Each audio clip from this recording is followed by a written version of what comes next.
En la bruma salina de la costa de lo que hoy llamamos Carolina del Norte, a finales del siglo XVI, un grupo de ingleses plantó una esperanza en tierra americana. Eran colonos, hombres y mujeres, niños y artesanos, aventureros movidos por promesas de riqueza, libertad o simplemente el sueño de empezar de nuevo. Traían consigo palas, arados y cruces de madera. También llevaban la confianza de que la corona, la ciencia de la navegación y la palabra humana podrían sostenerlos. Han pasado siglos desde entonces, y nada en la historia de la colonización inglesa parece tan frío y afilado como el enigma que dejaron atrás la colonia de Roanoke, desaparecida sin dejar más que un mensaje tallado en un árbol y una pregunta que aún no encuentra respuesta. El viaje para fundar Roanoke fue un proyecto de ambición imperial. Sir Walter Raleigh, con la aprobación de la reina Isabel I, financió la expedición que establecería una cabeza de playa inglesa en el Nuevo Mundo. En 1585 los primeros intentos fracasaron. Los colonos regresaron a Inglaterra tras tensiones con las tribus indígenas y la dureza de la vida. Pero la idea persiste. En 1587, bajo el liderazgo de John White, una nueva compañía llegó para asentarse en la isla Roanoke. Entre ellos, familias enteras, mujeres embarazadas y la llegada de una niña, Virginia Dare, que sería la primera inglesa nacida en lo que más tarde sería Estados Unidos, ofrecían un retrato de una comunidad que aspiraba a echar raíces. John White, tras poco tiempo en la colonia, regresó a Inglaterra para buscar refuerzos y provisiones. Aquí comienza la parte oscura de la historia. Lo que debía ser un viaje de meses se transformó en una ausencia de 3 años. Inglaterra estaba en guerra con España, los recursos navales se desvían, y la travesía se demora. Cuando un almirante finalmente se compadece y una pequeña flota zarpa en 1590, la esperanza de White vuelve a florecer. Pero al arribar a la desembocadura, lo que encuentran es un lugar huérfano de voces y actividad, una isla silenciosa como un barco fantasma. No hay señales de lucha, no hay cuerpos ni huesos apilados, no hay fuego apagado ni cadáveres que cuenten la historia. En las viviendas vacías todo parece abandonado con prisa pero sin pánico. Utensilios, herramientas, incluso ropa y objetos personales permanecen, como si sus propietarios hubieran salido con la intención de volver pronto.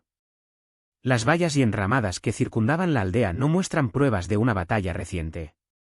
En el madero de una puerta, tallado con un instrumento que dejó la madera dura en una palabra única, aparece el enigma inscrito Croatoan.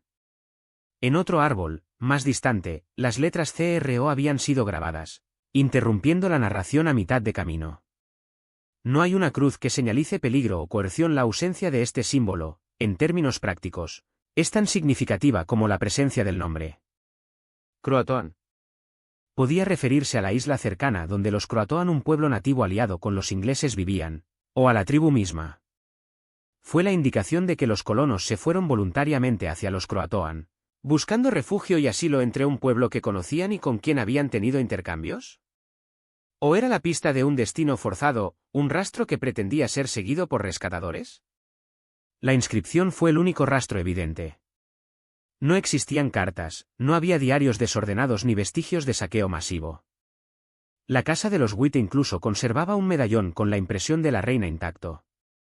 Todo ello sugiere que la separación de la colonia de su hogar no fue un velo de violencia súbita sino un movimiento organizado, planeado o al menos no precipitado por el terror. A partir de esas dos marcas empiezan las hipótesis, y alrededor de ellas se tejen los relatos. La solución más simple diría: los colonos se marcharon hacia Croatoan, se integraron entre la tribu o a lo sumo se desplazaron hacia el sur, mezclándose con otros grupos indígenas. Esta teoría, si bien plausible, no satisface el anhelo de certidumbre histórica. ¿Por qué ninguna evidencia arqueológica irrefutable ha confirmado esa integración? ¿Por qué, si algunos supervivientes se asimilaron a los nativos, no hay registros claros de linajes mixtos que los colonos hubieran dejado? Y si se integraron, ¿por qué no hay testimonios consistentes de tribus que comuniquen la llegada de grupos ingleses que permanecieron? La segunda hipótesis más sombría plantea que los colonos fueron víctimas de violencia, ya sea de tribus hostiles o de españoles enojados por la presencia inglesa en su esfera de influencia. España, poderosa y suspicaz, no deseaba que la corona inglesa abriese una puerta en América del Norte. Sin embargo, si una masacre hubiese ocurrido, el registro material debería mostrar huellas, armas rotas, restos humanos, cenizas, un rastro de sangre y desesperación. No encontramos tales señales en las excavaciones realizadas en la isla. Además, los nativos del área cuentan historias contradictorias y parciales. Algunos relatos orales hablan de acogida, otros de conflictos. La memoria humana, maleable y sujeta a intereses, hace difícil extraer una verdad cristalina. Existen relatos coloniales posteriores que dan cuenta de encuentros con nativos que llevaban objetos ingleses, botones, hachas y otros utensilios. Algunos exploradores dijeron haber hallado restos de estructuras a lo largo de la costa, como si los colonos hubiesen migrado hacia el continente. Esto lleva a otra hipótesis: la dispersión.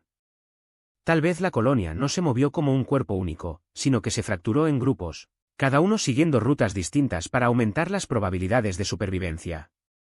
Algunos pudieron internarse en el interior, otros navegando hacia el sur o asentándose con tribus amistosas. La dispersión explicaría la ausencia de un único rastro arqueológico. Sin embargo, esa explicación no elimina la sensación de pérdida absoluta: familias enteras, hogares, historias privadas que se diluyen en la vastedad de un continente. La figura de John White, cuya desesperación personal colorea la historia, es central para la tragedia. Él dejó a su hija, a su yerno y a su nieta Virginia en Roanoke. Cuando volvió, con su corazón golpeado por la incertidumbre, se encontró con la palabra que lo atravesó como una daga. Años después narró el hallazgo y describió la desolación. White vivió con la duda hasta su muerte, llevando consigo la idea de que había fallado. Aunque la culpa humana se entremezcla aquí con las realidades logísticas y políticas de la época. La corona exigía expediciones, los recursos eran escasos, la ambición imperial imponía ritmos que el terreno no podía seguir. Con el paso de los siglos, Roanoke adoptó el estatuto de mito fundacional. Lo que no podemos explicar se vuelve narración. Cuentos de maldiciones indígenas, portales mágicos, abducciones sobrenaturales y conspiraciones europeas se han adherido al esqueleto de la historia, como líquenes en la corteza de un árbol viejo. Desde novelas hasta documentales, la desaparición ha sido explotada para alimentar miedos y fascinos. Pero más allá de la mitología sensacional, el caso plantea preguntas más profundas sobre contacto, colonización y memoria. ¿Cómo contamos las historias cuando las voces originales han sido silenciadas o borradas? ¿Cómo reconstruimos vidas con paletas parciales de evidencia? Las investigaciones arqueológicas contemporáneas han intentado arrojar luz sobre el asunto con métodos modernos. Excavaciones sistemáticas, datación por radiocarbono, análisis de polen y ADN ambiental. Han aparecido artefactos que parecen pertenecer a europeos: clavos de hierro, fragmentos de cerámica, restos de herramientas. No obstante, determinar si provienen de la colonia de 1587 o de contactos posteriores es un rompecabezas. Cada hallazgo suscita entusiasmo y cautela. El contexto arqueológico es frágil, y la historia puede ser fácilmente construida sobre restos insuficientes. Además, la erosión costera y los cambios del paisaje dificultan la tarea. Lo que una vez fue playa puede ahora yacer bajo barro o mar, desplazado por mareas que también se llevan la memoria. Otro hilo a considerar es la dinámica entre colonos y tribus nativas.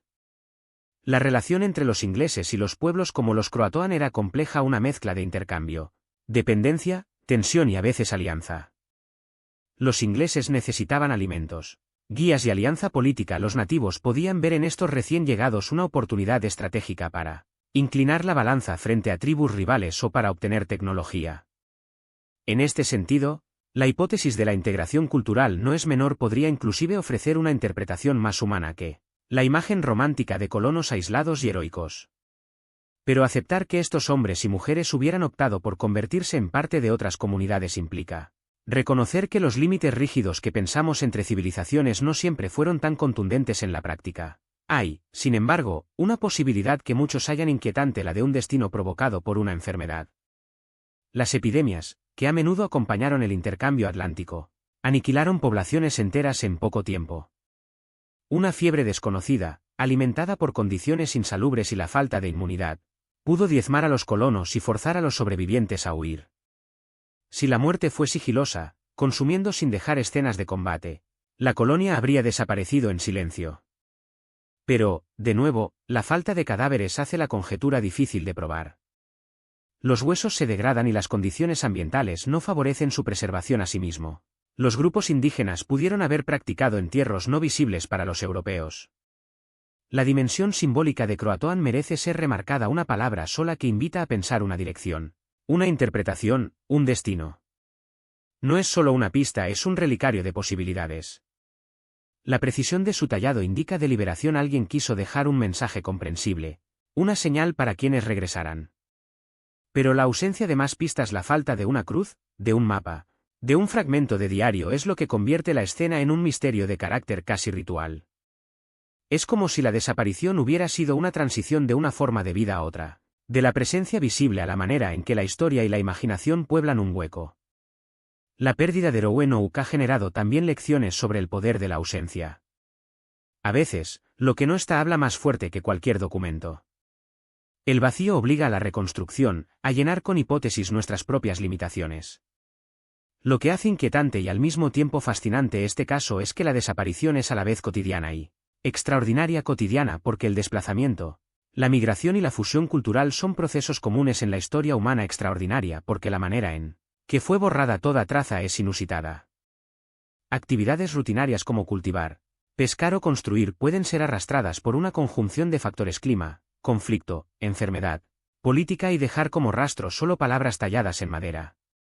Siglos después, los historiadores siguen debatiendo, los arqueólogos excavando y los narradores tejiendo versiones. La belleza sombría del enigma radica en su capacidad para proyectar sobre él nuestros miedos y esperanzas, el temor a ser olvidados, la esperanza de que algún pedazo de madera revele una verdad. Roanoke no ofrece una lección moral simple, más bien es un espejo en el que vemos cómo la historia se fabrica a partir de ausencia y fragmentos. Nos recuerda que la colonización fue también una experiencia humana con sus decisiones, desesperaciones y adaptaciones, y que la memoria colectiva selecciona, amplifica y a veces inventa para llenar los huecos. Hoy, caminando por la península donde la isla una vez tocó la tierra firme, uno entra en un paisaje que mezcla marismas, bosques y viento. Hay placas conmemorativas, reconstrucciones y visitantes que intentan imaginar la vida de aquellos colonos, las comidas, los miedos nocturnos, las risas y los llantos. Pero entre ese escenario y la realidad histórica persiste una distancia que no se reduce con el turismo ni con la erudición. Roanoke nos obliga a aceptar la incertidumbre como parte integral de la historia humana y a valorar la evidencia con humildad. La pregunta final, entonces, no es simplemente ¿qué pasó?, sino ¿qué hacemos con la ausencia? Los investigadores continuarán buscando, y quizás algún día una nueva técnica, un hallazgo fortuito o una tradición oral preservada en algún rincón arrojará luz definitiva. Hasta entonces, Roanoke seguirá siendo una zona liminal, un lugar dentro de la historia donde lo visible y lo invisible se enfrentan. El tallo de la palabra Croatoan permanece como testigo silente, un mensaje en la madera que recuerda que, a veces, la verdad más profunda se esconde en el silencio. Y ese silencio, como el de una casa vacía en una isla, se convierte en un tiempo detenido, una invitación a imaginarnos a aquellos que un día cruzaron el océano con la convicción de empezar de nuevo, y que, sin dejar rastro claro, pasaron a ser parte de la gran y misteriosa corriente de la historia.